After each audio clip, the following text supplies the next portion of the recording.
Hello, my name is Charlotte Etienne, and my literacy learner is a 7th grader at Waverly Middle School. My experience with my literacy learner began on a high note, with my student taking an immediate interest in college and the daily life of a student. She was fascinated in the concept of not having classes all day and having to walk to get to class. And in the first week, we spent most of our time talking about school and her favorite subjects. As a reader, she had little problem pronouncing words while reading aloud and could read almost faster than me. This made moving through the Maze Runner easier, as we were able to cover more content in a week. As time went on, I quickly learned that the challenge for my student was reading comprehension. So while she was able to read aloud well, understanding what she was reading and remembering what she read was difficult. My literacy learner brought in experiences of occasionally reading books for an enjoyment outside school. At home, she enjoys reading funny, short books or comic-like books, for example, the Smile or drama books, with quick, interesting, and action-packed plots. She is motivated and wants to read when it is a story she picked and not required, but dreads reading books in class.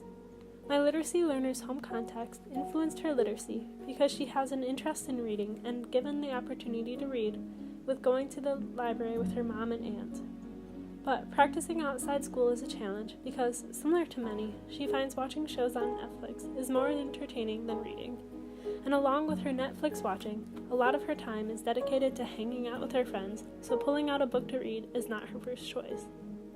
A part of the modified cognitive model that my literacy learner struggled with the most was the general purposes for reading. Her attitude towards reading The Maze Runner reminded me of the example given in Chapter 2 from Do I Really Have to Teach Reading by Chris Tavani. Why did we have to read this book? Why do I need to care? And the general theme I found surrounding reading was, so what? Finding the so what caused my literacy learner to struggle with reading. Meeting up on a Monday morning is hard, so making the so what even more pronounced. The goal from then on was to find the so what.